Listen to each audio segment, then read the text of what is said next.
ಸ್ಥಿರಚರಾತ್ಮಕಂ ಜಗದಿದಂ ಕ್ಷೇತ್ರಕ್ಷೇತ್ರಜ್ಞಯೋಃ ಪ್ರಕೃತಿಪುರುಷಯೋಃ ಸಂಯೋಗಾದೇವ ಜಾತಂ ಇತಿ ಭವಾನ್ ಸಮ್ಯಕ್ ವಿದ್ಧಿ ಸಮ್ಯಕ್ ಅವಜಾನೀಹಿ ಜಾನೀಹಿ. ಸರ್ವತ್ರ ಸರ್ವೇಷು ಭೂತೇಷು ಅಪಿ ಭಗವಾನ್ ಪರಮೇಶ್ವರತ್ವೇನ ತಿಷ್ಠತಿ. ಸರ್ವೇ ವಿನಶ್ಯಂತಿ ತಥಾಪಿ ಏಷಃ ನ ವಿನಶ್ಯತಿ. ಏವಂ ಯಃ ಪಶ್ಯತಿ ಸಹ ಪಶ್ಯತಿ. ಸರ್ವತ್ರ ಸಮತ್ವೇನ ಸ್ಥಿತಃ ಭಗವಾನ್ ಸಮವಸ್ಥಿತಃ ಅಪಿ ಅವಸ್ಥಿತಃ ನ ತು ವಯಂ ಸರ್ವೇ ಸ್ಥಿತಾಃ ಸಹ ಸಮ್ಯಕ್ ಅವಸ್ಥಿತಃ. ತಾದೃಶಃ ಭಗವಾನ್ ಇತಿ ಯಃ ಸಮ್ಯಕ್ ಪಶ್ಯತಿ ಸಹ ಆತ್ಮಾನಂ ನ ಹಿನಸ್ತಿ. ಸಹ ಆತ್ಮನಃ ಹಿಂಸಾಂ ನ ಕರೋತಿ. ಸ್ವಾತ್ಮಾನಮಪಿ ಪರಮಾತ್ಮಾನಮಪಿ. ಅಪಿ ಚ ಏವಂ ಯಃ ಜಾನಾತಿ ಸಹ ಪರಾಂ ಗತಿಂ ಯಾತಿ. ಪ್ರಕೃತ್ಯಾ ಏವ ಕರ್ಮಾಣಿ ಸರ್ವಾಣಿ ಅಪಿ ಕ್ರಿಯಮಾಣಾನಿ ಸಂತಿ. ಏವಂ ಯಃ ಭಗವಾನ್ ಅಪಿ ಚ ಭಗವತೀ ಅನಯೋಃ ಏವ ಕಾರ್ಯೇಣ ಇದಂ ಸರ್ವಂ ಸಮ್ಯಕ್ ಪ್ರಚಲತಿ ಇತಿ ಯಃ ಜಾನಾತಿ ಸಹ ಆತ್ಮಾನಂ ಅಕರ್ತಾರಂಚ ಯದಾ ಪಶ್ಯತಿ ಸದಾ ಪಶ್ಯತಿ.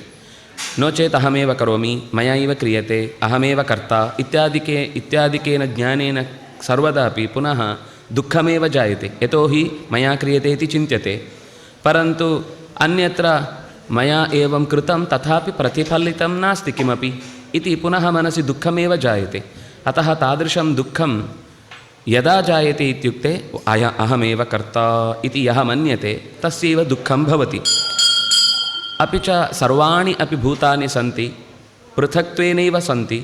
ತೇ ಸರ್ವೇಪಿ ಪೃಥಗ್ಭೂತಾಃ ಭಾವಾಃ ಭಗವತಿ ಏವ ಏಕತ್ರ ಏವ ತಿಷ್ಠತಿ ಇತಿ ಯಃ ಸಮ್ಯಕ್ ಪಶ್ಯತಿ. ಅಪಿ ಚ ಅನೇನೈವ ಇದಂ ಜಗತ್ ವಿಸ್ತಾರಂ ಭವತಿ ಇತಿ ಯಃ ಪಶ್ಯತಿ ಸಹ ಬ್ರಹ್ಮ ಸಂಪದ್ಯತೆ ಇತ್ಯುಕ್ತಂ. ಹಿಂದಿನ ಪದ್ಯಗಳಲ್ಲಿ ಕೃಷ್ಣನ ಅನೇಕ ಈ ಗೀತೆಯ ಮಾತುಗಳು ಒಂದರ ನಂತರ ಒಂದೊಂದು ಹೊಸ ಹೊಸ ಅಂಶಗಳನ್ನು ಹೇಳುತ್ತೆ. ಅಂದರೆ ಅದು ಕೆಲವೊಂದು ಅಂಶಗಳನ್ನು ನಮಗೆ ಮರುಕಳಿಸಿ ಮತ್ತೆ ಹೇಳಿದ್ದು ಅಂತ ಅನ್ನಿಸಿದರೂ ಕೂಡ ಅದರಲ್ಲಿ ಇನ್ನೇನೋ ಒಂದು ಹೊಸ ಅಂಶವನ್ನು ನಾವು ಜೋಡಿಸಿಕೊಳ್ಳಿಕ್ಕಿದೆ. ಈಗ ಭಗವಂತನನ್ನು ಹೇಳುವಾಗ ಇಡೀ ಜಗತ್ತೆಲ್ಲವೂ ನಾಶವಾದರೂ ಅವನು ನಾಶವಾಗುವುದಿಲ್ಲ ಅಂತ ಹೇಳಿದ. ನಾಶ ಅಂದರೆ 4 ಥರ ಇದೆ. ಒಂದು ದೇಹ ಪ್ರಾಪ್ತಿ, ದೇಹ ಬರುವುದು ಹೋಗುವುದು, ದೇಹ ನಾಶ ಅಂತ ಇಟ್ಕೊಳ್ಳಿ. ದೇಹ ನಾಶ, ದೇಹ ಪ್ರಾಪ್ತಿಯಿಂದ ನಾಶ ಏನು ಅಂದರೆ ಒಂದು ಗೂಡೊಳಗೆ ಸಿಕ್ಕಾಕೊಂಡ ಅಂತ, ಅಲ್ಲಿ ತನಗೊಂದು ಎಲ್ಲಿ ಬೇಕಾದರೂ ಓಡಾಡ್ಬೋದಿತ್ತು, ಪಂಜರದಲ್ಲಿನ ಗಿಳಿ ಅಂತ, ಬೇಡ ದೇಹ ನಾಶ ಅಂತಲೇ ಇಟ್ಕೊಳ್ಳಿ. ದೇಹ ನಾಶ ದುಃಖ ಪ್ರಾಪ್ತಿ. ಈ ದೇಹ ನಾಶ ಆಗೋದು, ಅದನ್ನೇ ನಾನು ದೇಹ ಪ್ರಾಪ್ತಿ ಅಂತ ಇನ್ನೊಂದು ಶಬ್ದ. ದೇಹ ಪ್ರಾಪ್ತಿ ಆಯಿತು ಅಂದರೆ ದುಃಖ ಆಯಿತು, ಅದೇ ದುಃಖ ಪ್ರಾಪ್ತಿ. ದೇಹ ನಾಶ ಆಗುತ್ತೆ, ದುಃಖ ಪ್ರಾಪ್ತಿ ಆಗುತ್ತೆ. ದೇವರಿಗೆ ದೇಹವೇ ಇಲ್ಲ ನಮ್ಮ ಹಾಗೆ, ಅದಕ್ಕೆ ದೇಹ ನಾಶ ಇಲ್ಲ. ಇನ್ನು ಈ ದೇಹ ಇದ್ದರೆ ದುಃಖ ಬರುವುದು, ಆ ದುಃಖವೂ ಇಲ್ಲ.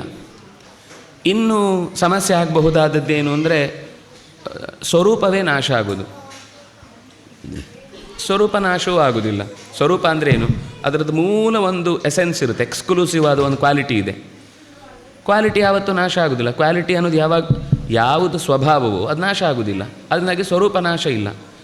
ಈಗ ಜಡಕ್ಕೆ ಅಥವಾ ಯಾವುದೋ ಒಂದು ವಸ್ತುವಿಗೆ ಮಡಿಕೆ ಅನ್ನುವ ಸ್ವರೂಪ ಹೋಗುತ್ತೆ, ನಮಗೆ ಈ ದೇಹದಲ್ಲಿ ಇರುವವನು ಅನ್ನುವ ಸ್ವರೂಪ ಹೋಗುತ್ತೆ. ಅದರಿಂದಾಗಿ ಭಗವಂತನಿಗೆ ಆ ರೂಪನಾಶವೂ ಇಲ್ಲ.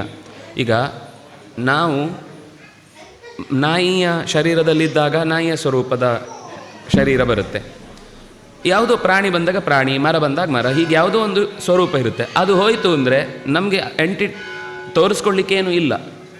ಆದರೆ ಭಗವಂತನಿಗೆ ಆ ನಾಯಿ ಹೋದರೂ, ಬೆಕ್ಕು ಹೋದರೂ, ಮರ ಹೋದರೂ, ಏನು ಹೋದರೂ ಅವನು ಅದೇ ರೂಪದಲ್ಲಿ ಇರ್ತಾನಲ್ಲ, ಅದು ನಾಶ ಆಗೋದಿಲ್ಲ. ಅದು ಯಾವಾಗಲೂ ಇರುತ್ತೆ. ಯಾಕೆಂದರೆ ಅವನು ಎಲ್ಲ ಕಾಲದಲ್ಲಿ ಎಲ್ಲ ರೂಪದಲ್ಲೂ ಇದ್ದೇ ಇರುವವನು.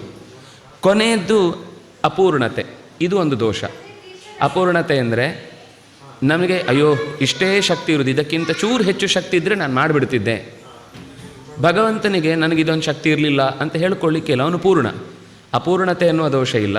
ಅಂದರೆ ಇನ್ನೂ ಸ್ವಲ್ಪ ಹೊತ್ತು ನಾನು ನಿಲ್ತಿದ್ದೆ, ಕಾಲು ತುಂಬ ಎಳಿಲಿಕ್ಕೆ ಶುರುವಾಯಿತು ಅಂತ ನಮ್ಮಲ್ಲೊಂದು ಸ್ವಲ್ಪ ಹೊತ್ತಾದಮೇಲೆ ಕಾಲು ಸೆಳೆಯೋದು. ದೇಹಕ್ಕೊಂದು ಮಿತಿ ಇದೆ ಅಲ್ವಾ, ನಮ್ಮ ದೇಹಕ್ಕೆ ಮಿತಿ ಇದೆ, ಅದು ನಮ್ಗೆ ಅರ್ಥ ಆಗುತ್ತೆ. ನನಗೆ ಎಲ್ಲ ಸಾಮರ್ಥ್ಯ ಇದ್ದಿದ್ದರೆ ನಾನು ಯಾರ ಹತ್ರ ಯಾಕೆ ಕೂತ್ಕೊಂಡು ಪಾಠ ಕೇಳಬೇಕು, ಇನ್ನೊಬ್ಬರ ಹತ್ರ ಯಾಕೆ ಸಹಾಯ ತಗೊಳ್ಬೇಕು, ಈ ಉಳಿದ ಜಗತ್ತಿನ ಎಲ್ಲ ಕಾರ್ಯನಿರ್ವಹಣೆಯನ್ನು ಯಾಕೆ ಮಾಡಲಿಕ್ಕೋಸ್ಕರ ಇಷ್ಟೆಲ್ಲ ಕಷ್ಟಪಡಬೇಕು. ನನಗೆ ಅಪೂರ್ಣತೆ ಅನ್ನೋದು ಇರುವುದರಿಂದಲೇ ನಾನು ಪೂರ್ಣನಾದ ಒಬ್ಬನನ್ನು ಪ್ರಾರ್ಥಿಸಲೇಬೇಕಾಗುತ್ತೆ. ಹಾಗಾಗಿ ಈ ಜಗತ್ತಿನ ಈ ಥರದ ಎಲ್ಲ ವಿನಾಶಗಳು ಆಗುವಾಗಲೂ ಯಾವುದು ವಿನಾಶ ಹೊಂದದೇ ಇರುತ್ತೋ ಅದು ತತ್ವ, ಅದು ಭಗವತ್ ತತ್ವ. ಆ ತತ್ವವನ್ನು ನೀನು ಸರಿಯಾಗಿ ತಿಳಿದೆ ಅಂತಂದರೆ ಎಲ್ಲವನ್ನು ತಿಳಿದಂತೆ ಆಗುತ್ತೆ ಅಂತ. ಇನ್ನೊಂದು ಬಹಳ ಮುಖ್ಯವಾಗಿ ನಮಗೆ ತಿಳ್ಕೊಳ್ಳೇಬೇಕಾದದ್ದು, ನಮಗೆ ನಾವು ಹಿಂಸೆ ಮಾಡಿಕೊಳ್ತಾ ಇದ್ದೇವೆ. ಈಗ ನಮಗೆ ನಾವು ಯಾಕೆ ಹಿಂಸೆ ಮಾಡಿಕೊಳ್ತೇವೆ ಅಂತಂದರೆ, ನಾನು ಹಾಗೆ ಮಾಡಬೇಕಿತ್ತು, ಹೀಗೆ ಮಾಡಬೇಕಿತ್ತು ಅಂತ ನಾವೇ ಏನೇನೋ ಅಂದ್ಕೊಳ್ತಾ ಇರ್ತೇವೆ. ಹಾಗೆ ಮಾಡಬೇಕು, ಆ ಹಿಂಸೆಯನ್ನು ನೀನು ಯಾವಾಗ ಮಾಡ್ಕೊಳ್ಳೋದಿಲ್ವೋ ಆವಾಗ ನಿಂಗೆ ದುಃಖ ಇಲ್ಲ ಅಂತ. ನಾನು ಬಯಸಿದ ಹೆಣ್ಣು ಹೀಗಿರಬೇಕು, ನಾನು ಬಯಸುವ ಗಂಡು ಹೀಗಿರಬೇಕು, ನಾನು ಹೋಗುವ ಕೆಲಸ ಈ ರೀತಿ, ನನಗೆ ಸಂಬಳ ಇಷ್ಟರಲ್ಲೇ ಈ ರೀತಿ, ನನ್ನ ಎಕ್ಸ್ಪೆಕ್ಟೇಷನ್ಗಳು ಇರ್ತವೆ ಏನೇನು. ಯಾವಾಗ ಒದಗಿ ಬರುವಂಥದ್ದು ತಾನಾಗಿ ನಮಗೆ ಬೇಕಾದ್ದೇ ಕ್ಷೇಮಂ ವಿಧಾಸ್ಯತಿ ಸನೋ ಭಗವಾನ್ ಸ್ತ್ರಧೀಶಃ ತತ್ರ ಅಸ್ಮದೀಯ ವಿಮರ್ಶೇನ ಕಿಯಾನಿಹಾರ್ಥ. ಅಲ್ಲಿ ನಾನು ಆಲೋಚನೆ ಮಾಡೋದ್ರಿಂದ ಏನು ನಡೀಲಿಕ್ಕಿದೆ ಅಂತ ಯಾರು ಈ ವಿಷಯದಲ್ಲಿ ಆಗಬೇಕಾದ್ದು ನಡೆಯುತ್ತೆ ಪ್ರಕೃತಿಯಿಂದ. ಅದಕ್ಕೆ ಮುಂದೆ ಮತ್ತು ಸ್ಪಷ್ಟ ಮಾಡ್ತು ಹೇಳಿದ್ದು, ಪ್ರಕೃತ್ಯೈವ ಚ ಕರ್ಮಾಣಿ ಕ್ರಿಯಮಾಣಾನಿ ಸರ್ವಶಃ. ನಾವು ಒಂದು ಆಟದ ಸೂತ್ರದಲ್ಲಿ ಸಿಕ್ಕಿ ಹಾಕಿಕೊಂಡ ಗೊಂಬೆ ಆಡಿಸ್ತಾ ಇದೆ. ಆದರೆ ಏನು ಅಂದರೆ ಆ ಗೊಂಬೆಗೂ ನಮಗೂ ವ್ಯತ್ಯಾಸ ಏನು ಅಂದರೆ, ಆ ಗೊಂಬೆಗೆ ಏನಾಗ್ತಾ ಇದೆ ಅಂತ ಗೊತ್ತಿಲ್ಲ, ಆದರೆ ಈ ಗೊಂಬೆಗಳಿಗೆ ಏನಾಗ್ತಾ ಇದೆ ಅಂತ ಗೊತ್ತಿದೆ. ಆದರೆ ಚೇಂಜ್ ಮಾಡಲು ಹಾಗಿಲ್ಲ, ಬೆರಳು ಅವನ ಕೈಯಲ್ಲೇ ಇರೋದು, ಅವನು ಆಡಿಸಿದ ಹಾಗೆ ಕೈ ಆಡಿಸ್ಬೇಕು, ಅವನು ಹೇಳಿದ ಹಾಗೆ ಕೇಳಬೇಕು. ಆದರೆ ಕೇಳೋದು ಅಂತ ಅದು ಬೇಸರ ಅಲ್ಲ, ನಮಗೇನು ಬೇಕೋ ಅದನ್ನೇ ಆಡಿಸ್ತಾನೆ. ನಾಟಕದ ಸ್ಕ್ರಿಪ್ಟಲ್ಲಿ ಯಾವ ರೀತಿ ಮುಂದುವರಿಬೇಕು ಅಂತಿರುತ್ತೋ ಅದೇ ರೀತಿ ಮಾಡ್ತಾನೆ ಹೊರತು ಅವನು ಕೈ ಆಡಿಸೋನು ಅವನಿಗೆ ಇಷ್ಟ ಬಂದಾಗೆ ಕತೆ ಚೇಂಜ್ ಮಾಡಲ್ಲ, ಅಥವಾ ಅದರ ಕಥೆಯ ವ್ಯವಸ್ಥೆಯನ್ನು ಹಾಳು ಮಾಡಲ್ಲ. ಅಂದರೆ ನಮ್ಮ ಜೀವನದಲ್ಲಿ ನಮ್ಮದೇ ಕರ್ಮದಿಂದ ಸ್ಕ್ರಿಪ್ಟ್ ಈಗಾಗಲೇ ಪ್ರಿಡಿಕ್ಟೆಡ್, ಅದು ನಮ್ಗೆ ಗೊತ್ತಿಲ್ಲ ಅಷ್ಟೇ.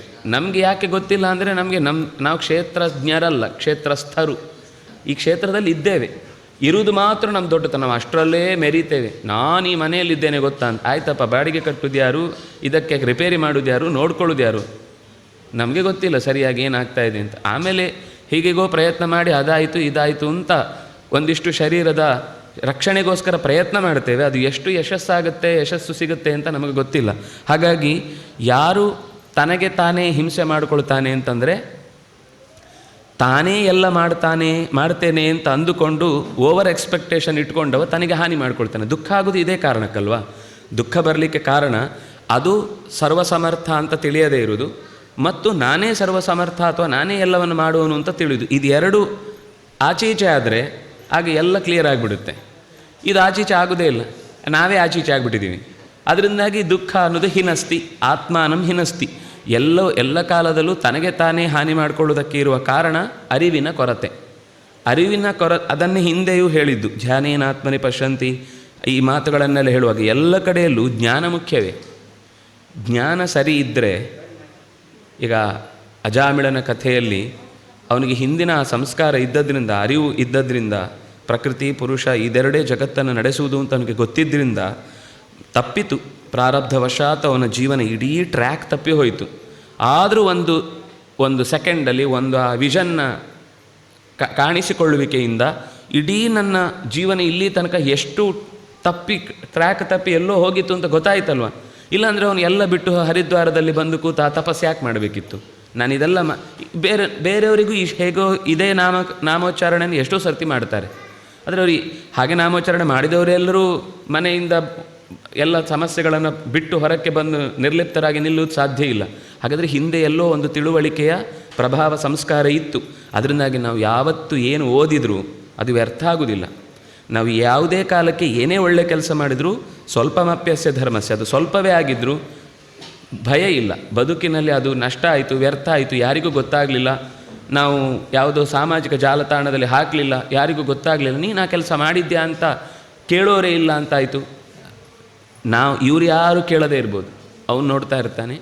ನಮ್ಮ ಪಟ್ಟಿಯಲ್ಲಿ ಯಾವಾಗಲೂ ಯಾವ ಲಿಸ್ಟಲ್ಲಿ ಗಟ್ಟಿಯಾಗಿ ಅಳಿಸದೇ ಉಳಿಯುತ್ತೋ ಆ ಲಿಸ್ಟಿಗಾಗುವಾಗ ನಾವು ಕೆಲಸ ಮಾಡಬೇಕು ಹೊರತು ಇವರೆಲ್ಲ ಅಳೆದು ಕೊಡುವ ನೀನು ಸರ್ಟಿಫಿಕೇಟ್ ಹೀಗಿದ್ದಿ ಹಾಗಿದ್ದಿ ಅಂತ ಹೇಳೋರ ಲೆಕ್ಕಕ್ಕೆ ನಾವು ಯಾವುದೇ ಲೆಕ್ಕಾಚಾರವನ್ನು ಕೊಡಬೇಕಾದ ಅಗತ್ಯ ಇಲ್ಲ. ಗೊತ್ತಾಗಿ ತಾನಾಗಿ ಭಗವಂತನೇ ಅದರ ಅನುಗ್ರಹ ಮಾಡಿದ ಅಂದರೆ ಅದು ಬೇರೆ ಪ್ರಶ್ನೆ. ಆದರೆ ಅದಕ್ಕಾಗಿಯೇ ನಮ್ಮ ಪ್ರಯತ್ನ ಬೇಕಿಲ್ಲ ಅಂತ ಅನ್ನೋದನ್ನು ಕೃಷ್ಣ ಹೇಳಿದ. ಹಾಗಾಗಿ ಯಾರು ತನ್ನನ್ನು ಅಕರ್ತ ಅಂತ ತಿಳಿತಾನೋ ಅವನು ಆತ್ಮಕ್ಕೆ ಹಿಂಸೆಯನ್ನು ಮಾಡಿಕೊಳ್ಳೋದಿಲ್ಲ. ಅದು ಜಡಭರತನ ಕಥೆಯಲ್ಲಿ ನಾನು ಹೇಳಿದ್ನಲ್ವ, ಅವನು ರಾಜನಾಗಿದ್ದಾಗ ಏನೇನಾಗ್ತಿತ್ತೋ ಅದೆಲ್ಲದಕ್ಕೂ ವಿರುದ್ಧವಾದ ರೀತಿಯಲ್ಲಿ ಅವನ ಬದುಕು ಮುಂದೆ ನಡೆಯಿತು. ಇನ್ನೊಬ್ಬನನ್ನು ಹೊರಬೇಕಾಯಿತು, ಬೇಸರ ಮಾಡಿಕೊಳ್ಳಿಲ್ಲ. ತಂಗಳನ್ನು ತಿನ್ನಬೇಕಾಯಿತು, ಬೇಸರ ಮಾಡಿಕೊಳ್ಳಿಲ್ಲ. ಅಂದರೆ ಅದನ್ನು ಬೇಡ ಅಂತ ಹೇಳಿದ್ರು ತಪ್ಪಿಸ್ಲಿಕ್ಕೆ ಆಗ್ತಿರಲಿಲ್ಲ. ಕೆಲವೊಮ್ಮೆ ನಮ್ಗೆ ಅನಿಸುತ್ತೆ ನಾವು ಇದನ್ನು ವಿರೋಧ ಮಾಡಿದ್ರೆಲ್ಲ ಸರಿಯಾಗುತ್ತೆ ಅಂತ. ಸರಿ, ವಿರೋಧ ಮಾಡಿ ಅದನ್ನು ಪಡ್ಕೊಳ್ಳುವಾಗ ಮತ್ತೆ ಅದೇ ಒತ್ತಾಯಪೂರ್ವಕವಾಗಿ ಬಂತು ಅಂದರೆ ಹಿಂದೆ ಮಾಡಿದ್ದು ವಿರೋಧ ನಾನು ಆ ವ್ಯವಸ್ಥೆಯನ್ನು ಪ್ರಶ್ನಿಸಿದ ಹಾಗಾಯ್ತಲ್ವ. ಆ ವ್ಯವಸ್ಥೆ ತಾನಾಗಿ ಒದಗಿ ಬಂದಿದೆ ಅನ್ನೋದೇ ನನಗಾಗಿ ಅಲ್ವ. ಹಾಗಾಗಿ ಯಾವಾಗ ತಾನು ಇದರಲ್ಲೊಂದು ಕೇವಲ ನಿಮಿತ್ತ ಮಾತ್ರ, ತನ್ನನ್ನು ಕರ್ತ ಅಲ್ಲ, ಏನೇ ಪ್ರವೃತ್ತಿ ಮಾಡುವ ಹಾಗೆ ಪ್ರೇರಣೆ ಬಂದರೂ ಕೂಡ ಅದು ಪ್ರವೃತ್ತಿಯನ್ನು ಮಾಡಿಸುವ ಶಕ್ತಿಯ ಬಗೆಗೆ ಶರಣಾಗಿ ಅವನು ಕಾರ್ಯವನ್ನು ನಿರ್ವಹಣೆ ಮಾಡ್ತಾನೆ ಅಂತಂದಾಗ ಅವನು, ಅಂದರೆ ಈಗ ನಮಗೇನನ್ಸುತ್ತೆ ಅಂದರೆ ಅಕರ್ತ ಅಂದರೆ ನಾವು ಏನು ಮಾಡದೆ ಹೀಗೆ ಕೂತ್ಕೊಳ್ಬೇಕು ಅಂತ, ಹಾಗೆ ಹೇಳಲಿಲ್ಲ ಅಲ್ಲಿ. ನಾವು ಕೈಕಟ್ಟಿ ಕೂತ್ಕೊಳ್ಬೇಕು ಅಂತ ಹೇಳಲಿಲ್ಲ. ಹಾಗೆ ಎಲ್ಲ ದೇವರೇ ಮಾಡೋರು ಅಂತ ಹೇಳುವವನು ಊಟದ ಮುಂದೆ ಕೈಕಟ್ಟಿ ಕೂತ್ಕೊಳ್ತಾನ? ತಿಂದೇ ತಿಂತಾನೆ. ನಾನು ಕರ್ತ ಅಲ್ಲ, ಎಲ್ಲ ದೇವರೇ ಮಾಡೋದು, ತಿನ್ನಬೇಕು ಅಂತಂದರೆ ತಿನ್ನಬೇಕು. ಆ ತಿನ್ನುವ ಕೈಗೆ ಅದರೇನೊಂದು ಅದಕ್ಕೋಸ್ಕರ ಹೆಚ್ಚಿನ ಪ್ರಯತ್ನ ಮಾಡೋದು ಬೇಕಿಲ್ಲ. ಬರುತ್ತೆ, ಸ್ವೀಕರಿಸಿದ. ದೇಹ ಉಳಿಸ್ಬೇಕು, ಆಹಾರ ಸ್ವೀಕರಿಸಬೇಕು, ತಿನ್ನಬೇಕು. ಇಲ್ಲ ನಾನು ಬಾಯಿಗೆ ಹಾಕ್ತೇನೆ, ಕಚ್ಚೋದಿಲ್ಲ, ಅದೇ ಕಚ್ಚಬೇಕು ಅಂದರೆ ಕೈ ಹಲ್ಲು ಕೊಟ್ಟದ್ದೇ ಕಚ್ಚಲಿಕ್ಕೆ, ದೇಹದ ಸಿಸ್ಟಮ್ ಇಟ್ಟಿರೋದೇ ಕಚ್ಚಿರ್ದಿಕ್ಕೆ. ಈಗ ಒಬ್ಬ ನಾನು ಮಾತಾಡ್ತೇನೆ ಅಥವಾ ನಾನು ಕೇಳ್ತೇನೆ ಅಥವಾ ನೋಡ್ತೇನೆ ಬರೀತೇನೆ ಅಂತ ಅನ್ನೋದ್ರಲ್ಲಿ ನನ್ನ ಇನ್ವಾಲ್ವ್ಮೆಂಟು ಆಗ್ತಾ ಇದೆ ಅನ್ನೋದು ಬಿಟ್ಟರೆ ಈ ಮಾತು ಬರುವಂತೆ ಮಾಡಿಕೊಂಡವ್ ನಾನಲ್ಲ. ಮಾತಾಡಬೇಕು ಅಂತ ಯೋಚನೆ ಬರುವಾಗ ಏನೇನು ಪದಗಳು ಬರಬೇಕು ಅಂತಲೂ ಒಳಗಿನಿಂದ ನಾನೇ ಮೊದಲು ಸ್ಕ್ರಿಪ್ಟ್ ತಯಾರು ಮಾಡಿ ಕೂತದ್ದಲ್ಲ. ನೆನಪಾಗುವಾಗ ಅದು ವಿಷಯ ಒಂದು ಕಡೆಯಿಂದ ಬರುತ್ತೆ, ಸ್ಮರಣೆಯ ಭಾವಗಳು ಅದರ ಜೊತೆಗೆ ಮಿಕ್ಸ್ ಆಗುತ್ತೆ, ದೇಹದಲ್ಲಿ ಅದಕ್ಕೆ ಬೇಕಾದ್ರೆ ಗಾಳಿ ಉತ್ಪತ್ತಿ ಆಗುತ್ತೆ, ಧ್ವನಿಪೆಟ್ಟಿಗೆ ಬಂದು ಬಡಿಯುತ್ತೆ, ಬಡಿದಾಗ ಮನಸ್ಸಿನ ಇಲ್ಲಾಂದರೆ ಕೆಲವೊಂದು ಸರ್ತಿ ಎಷ್ಟು ಮಾಡಿದ್ರೂ ನೆನಪೇ ಆಗಲ್ಲ. ಯಾವಾಗಲೂ ಹೇಳುವ ಶ್ಲೋಕವೇ ಮರೆತು ಹೋಗ್ಬಿಡುತ್ತೆ. ಶುಕ್ಲಾಂಬರಧರಂ ವಿಷ್ಣು ಅಲ್ಲಿ ಸ್ಟ್ರಕ್, ನಿತ್ಯ ಹೇಳುವ ಶ್ಲೋಕವೇ ಮರೆತೋಗ್ಬಿಡುತ್ತೆ. ಅಂದರೆ ಕೆಲವೊಂದು ಸರ್ತಿ ಆ ಕನೆಕ್ಷನ್ ಉಂಟಲ್ವ, ಇದ್ದಕ್ಕಿದ್ದ ಹಾಗೆ ತಪ್ಪಿ ಹೋಗಿಬಿಡುತ್ತೆ. ಹಾಗಾಗಿ ಮಾತಾಡೋದು ನಾನು ಅಂತ ನನಗೆ ಅನ್ನಿಸ್ತಾ ಇದ್ದರೂ ಕೂಡ ಈ ಮಾತನ್ನ ಶಕ್ತಿ ಕೊಟ್ಟವನು ನಾನಲ್ಲ. ಇದೇ ಶಕ್ತಿಯನ್ನು ಸರಿಯಾದ ಕಾಲಕ್ಕೆ ಬಳಸಬೇಕಾದಂತಹ ಕನೆಕ್ಷನ್ ಇಟ್ಟವನು ನಾನಲ್ಲ.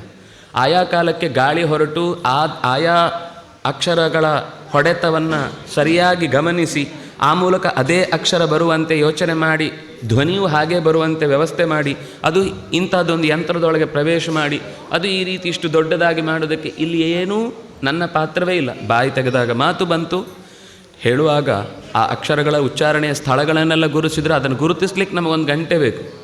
ಎಲ್ಲಿಂದ ಯಾವ ಅಕ್ಷರ ಹೇಗೆ ಬೆಂಡಾದಾಗ ನಾಲಿಗೆ ಯಾವ ಅಕ್ಷರ ಹೊರಡುತ್ತೆ ಅಂತ. ಇದು ಯಾವುದೇ ಎಚ್ಚರ ಇದ್ದು ನಾವು ಪಾ ಹೇಳುವಾಗ ತುಟಿ ಮರ್ಚಿಯೇ ಮಾತಾಡಬೇಕು, ಕಾ ಹೇಳುವಾಗ ಗಂಟಲಿನ ಕೊನೆಯಲ್ಲೇ ಹೇಳಬೇಕು, ಚಾ ಹೇಳುವಾಗ ನಾವು ಹಲ್ಲಿನ ಮೇಲ್ಭಾಗಕ್ಕೆ ತಾಗಿಸ್ಬೇಕು, ತಾ ಹೇಳುವಾಗ ಹಲ್ಲಿನ ತುದಿಗೆ ತಾಗಿಸ್ಬೇಕು. ಇದೆಲ್ಲ ಎಚ್ಚರ ಇದ್ದು ನಾವು ಹೇಳ್ತೇವೆ. ಮಾತಾಡಬೇಕು ಅಂತ ಅನಿಸಿದ ತಕ್ಷಣ ಆಯಾ ಅಕ್ಷರಗಳು ಅಲ್ಲಲ್ಲಿ ಬಂದು ಆಯಾ ಬೆಂಡು ತಗೊಂಡು ಗಾಳಿ ಹೊರಕ್ಕೆ ಬರುವಾಗ ಧ್ವನಿಗಳು ಹೊರಕ್ಕೆ ಬರ್ತವೆ. ಇಲ್ಲಿ ನಾನು ಏನು, ನನ್ನಿಂದ ಆಗ್ತಾ ಇದೆ ಅನ್ನೋದಷ್ಟೇ ನಾನೇ ನಡೆಸೋದ್ರಲ್ಲಿ ಏನೂ ಇಲ್ಲ. 24 ಗಂಟೆ ರಕ್ತ ಪರಿಚಲನೆ ಆಗುತ್ತೆ, ತಿಂದ ಅನ್ನ ಜೀರ್ಣ ಆಗಿ ದೇಹಕ್ಕೆ ಶಕ್ತಿ ಒದಗುತ್ತೆ. ಹೀಗೊಂದು ಒಳ್ಳೆಯ ಚರ್ಮ ಕೊಡದೇ ಇದ್ದಿದ್ರೆ, ಇದು ಅಕಸ್ಮಾತ್ ಪಾರದರ್ಶಕ ಆಗಿಬಿಟ್ಟಿದ್ರೆ ಏನಿರ್ತಿತ್ತು ನಮ್ಮ ಪರಿಸ್ಥಿತಿ? ನೋಡ್ಲಿಕ್ಕೆ ಆಗ್ತಿರ್ಲಿಲ್ಲ. ಒಂದು ಬೀದಿಯಲ್ಲಿ ಹೋಗೋ ಯಾವುದಾದ್ರೂ ನಾಯಿ ಬಿಡ್ತಿತ್ತ?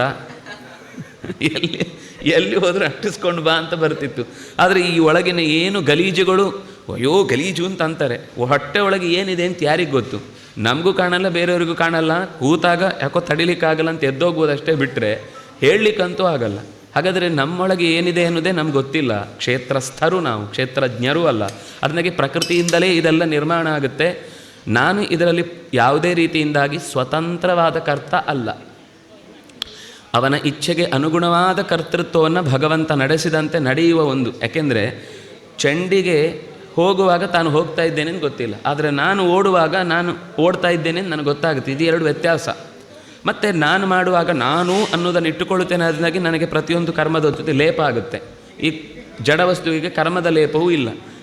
ಯಾಕೆ ಲೇಪ ಇಲ್ಲ ಅಂದರೆ ಅದಕ್ಕೆ ನಾನು ಅನ್ನೋದಿಲ್ಲ.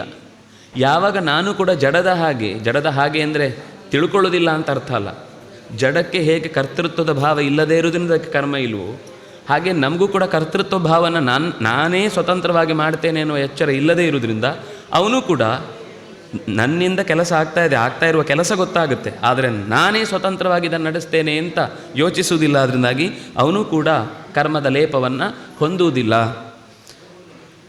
ಸಮಗ್ರವಾದ ಭೂತ ಪ್ರಪಂಚ ಜಗತ್ತಿನಲ್ಲಿ ಪ್ರತಿಯೊಂದು ಪ್ರತ್ಯೇಕವಾಗಿ ಇದ್ದದ್ದು ಒಬ್ಬನಲ್ಲೇ ಇಡೀ ಸಮಗ್ರ ಜಗತ್ತು ನೆಲೆಸಿದೆ ಅಂತ ತಿಳಿದು ಅವನಿಂದಲೇ ಈ ಜಗತ್ತಿನ ವಿಸ್ತಾರವೂ ಕೂಡ ಕಾಲಕಾಲಕ್ಕೆ ಆಗುತ್ತೆ ಅಂತ ಅರ್ಥ ಮಾಡಿಕೊಂಡ್ರೆ ಅವನು ನಿಜವಾಗಿಯೂ ಕೂಡ ಬ್ರಹ್ಮ ಸಂಪದ್ಯತೆ, ಅವನು ಉತ್ತಮವಾದ ಅಂದರೆ ಅರಿವಿನ ಮೊತ್ತವೆನಿಸಿದ ಪರಮಾತ್ಮನನ್ನು ಸೇರುತ್ತಾನೆ. ಅನಾದಿತ್ವಾತ್ ನಿರ್ಗುಣತ್ವಾತ್ ಪರಮಾತ್ಮಾಯಮವ್ಯಯ ಶರೀರಸ್ಥೋಪಿ ಕೌಂತೆಯ ನ ಕರೋತಿ ನ ಲಿಪ್ಯತೆ.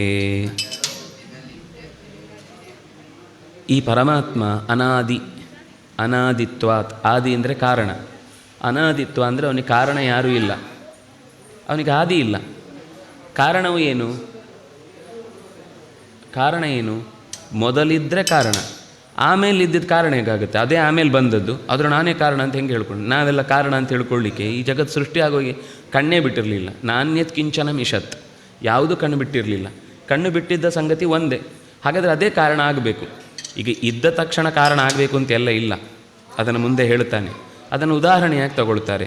ಹಾಗಾಗಿ ಅನಾದಿತ್ವಾತ್, ಅವನಿಗೆ ಯಾರೂ ಕಾರಣ ಇಲ್ಲ, ಅವನು ಎಲ್ಲದಕ್ಕಿಂತಲೂ ಮೊದಲೇ ಇದ್ದಾನೆ.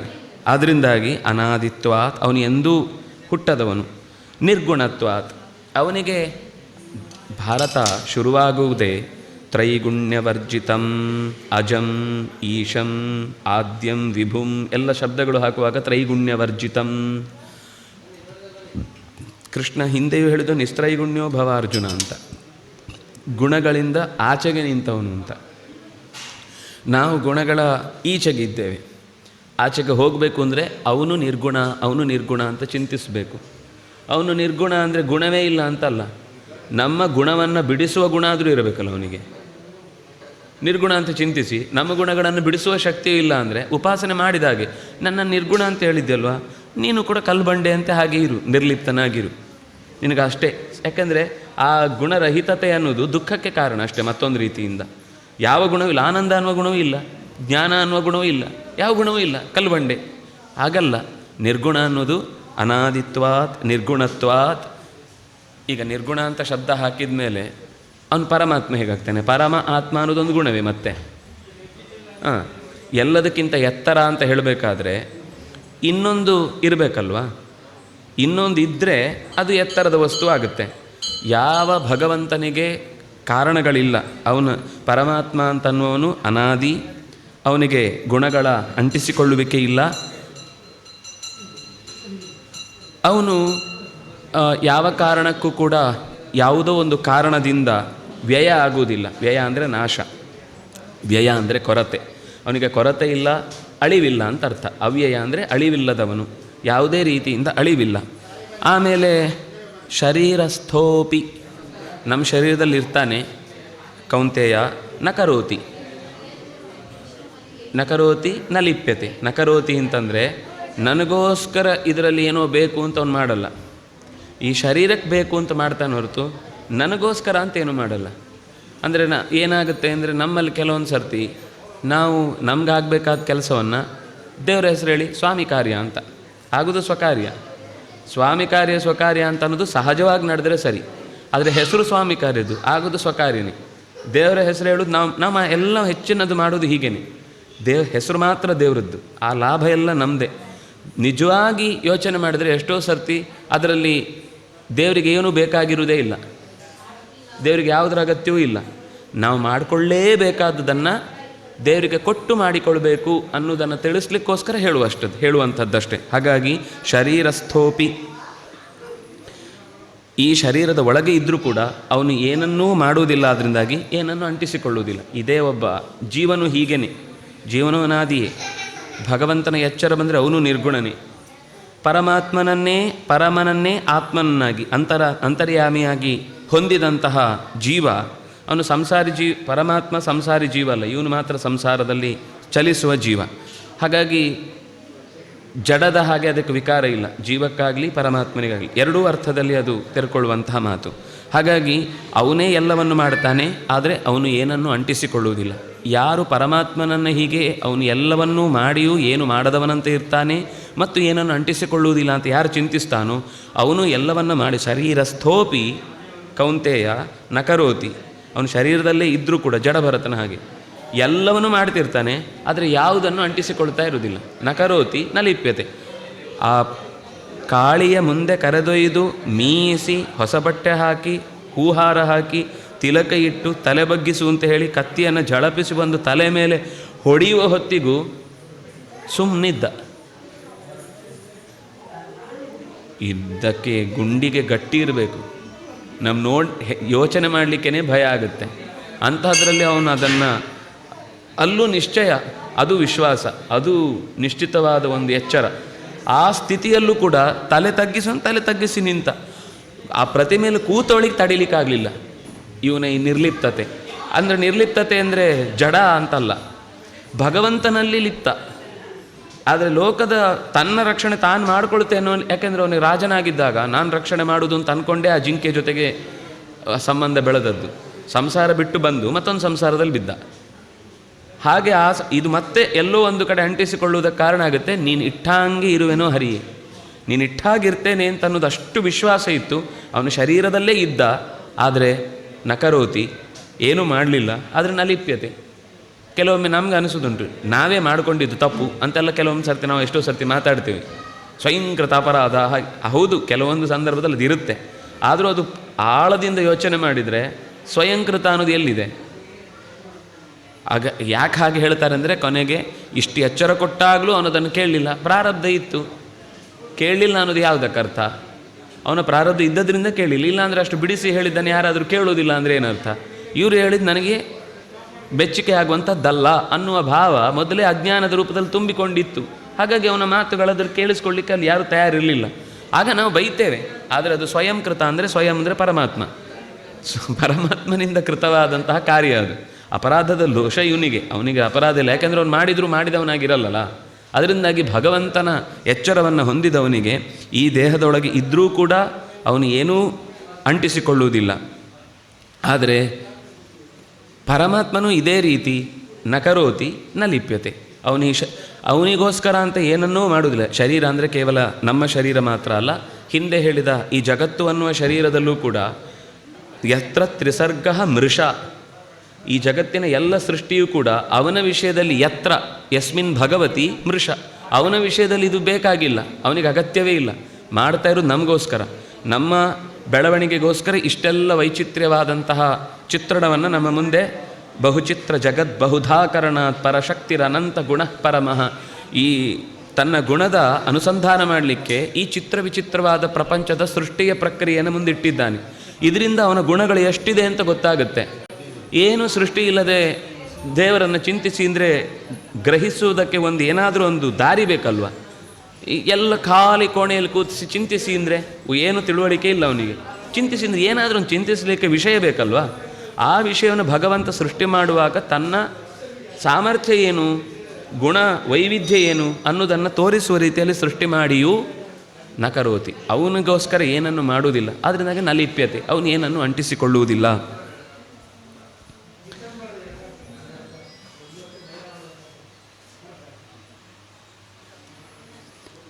ಯಥಾ ಸರ್ವಗತಂ ಸೌಕ್ಷ್ಮ್ಯಾತ್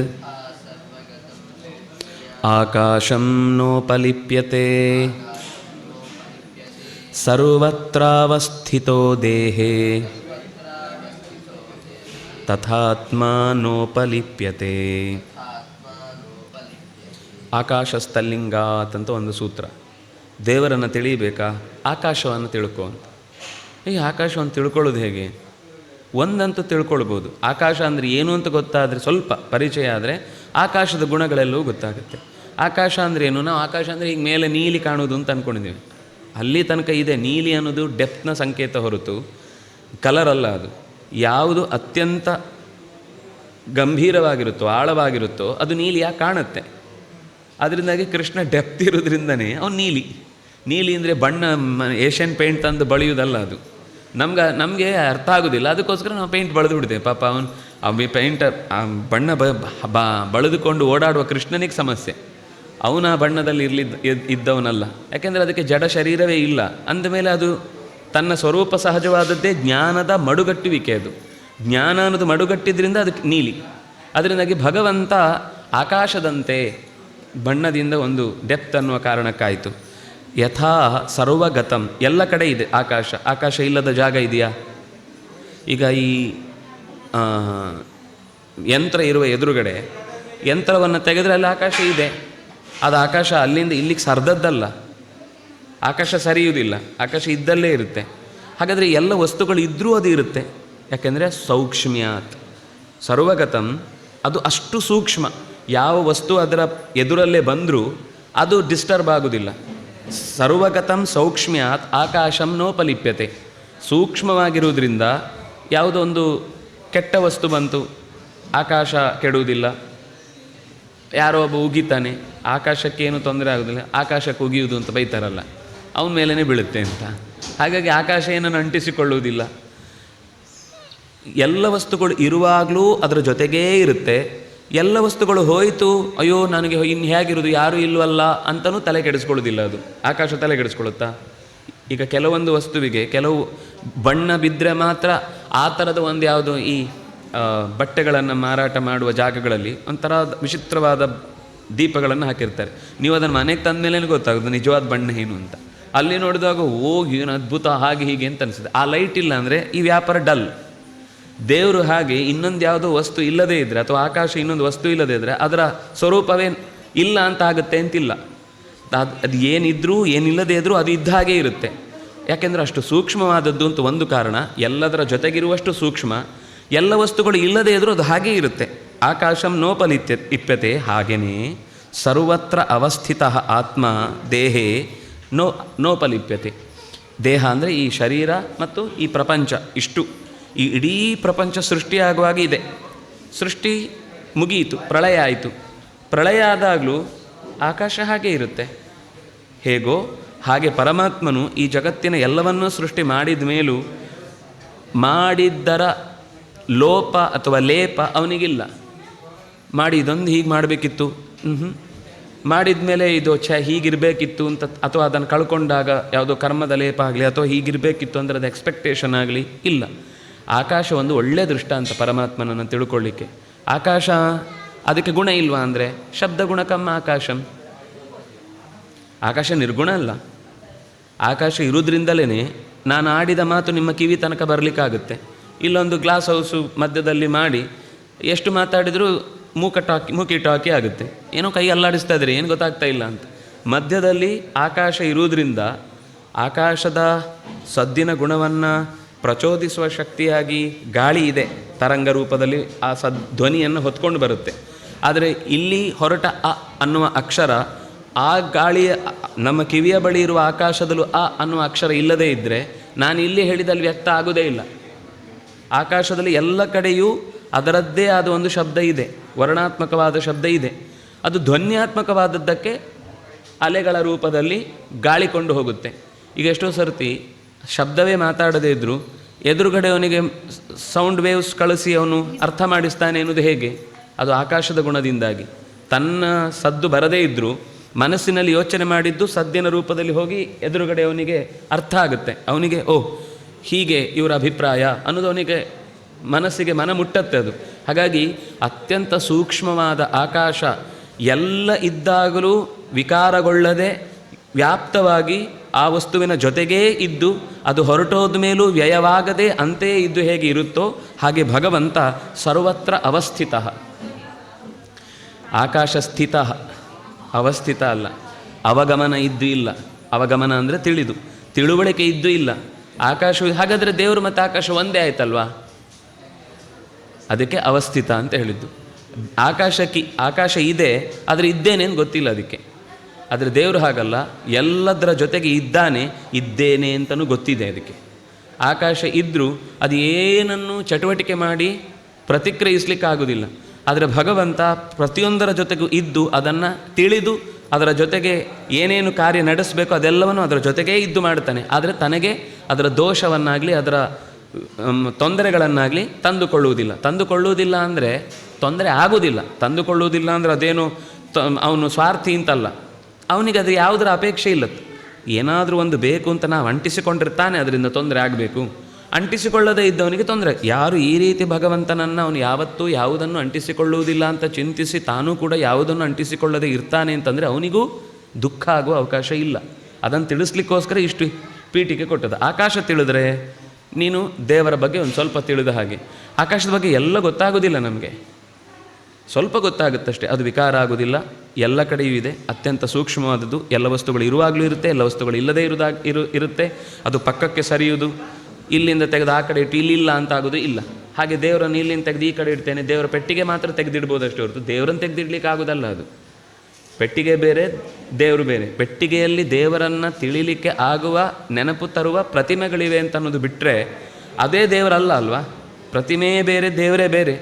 ಪ್ರತಿಮೆ ನಮಗೊಂದು ನೆನಪ ಮಾಡಲಿಕ್ಕೆ ಇರುವ ಚಿತ್ರಪಟದ ಹಾಗೆ. ಚಿತ್ರಪಟದಲ್ಲಿ ಸಿಂಹ ಇದೆ ಅಂದರೆ ಅದು ಸಿಂಹ ಅಲ್ಲ, ಸಿಂಹ ಹೀಗಿರುತ್ತೆ ಅಂತ ತೋರಿಸ್ಲಿಕ್ಕಿದ್ದ ಹಾಗೆ ಪ್ರತಿಮೆಯಲ್ಲಿರುವ ಭಗವಂತನ ರೂಪವನ್ನು ನೆನೆದು ನನಗೆ ದೇವರು ಹೀಗಿದ್ದಾನೆ ಅಂತ ಮರುಕಳಿಸಿ ಮತ್ತೆ ಮತ್ತೆ ನೆನಪಾಗಲಿಕ್ಕೋಸ್ಕರ ಆ ಸ್ಥಿತಿಯನ್ನು ಕಾಯ್ದುಕೊಳ್ಳುವುದು. ಆಕಾಶಕ್ಕೆ ಆ ಸ್ಥಿತಿಯೂ ಕಾಣುವುದು ಕಷ್ಟ ಇರುತ್ತಷ್ಟೆ. ಆದರೆ ಭಗವಂತ ಆಕಾಶಕ್ಕಿಂತ ಮಿಗಿಲಾಗಿ ಜ್ಞಾನವೂ ಇದೆ, ಅವನಿಗೆ ರೂಪವೂ ಇದೆ, ಅವನಿಗೆ ಬಣ್ಣವೂ ಇದೆ, ಅವನಿಗೆ ಆಕೃತಿಯೂ ಇದೆ. ರೂಪ, ನಾಮ, ಬಣ್ಣ ಇದೆಲ್ಲವೂ ಇದೆ. ಮತ್ತು ಆಕಾಶಕ್ಕೆ ಆಕಾಶ ಅಂತ ಕರಿಬೋದು, ಖಮ್ ಅಂತ ಕರಿಬೋದು, ಇನ್ನೊಂದು 4 ಹೆಸರು ಹೇಳ್ಬೋದು.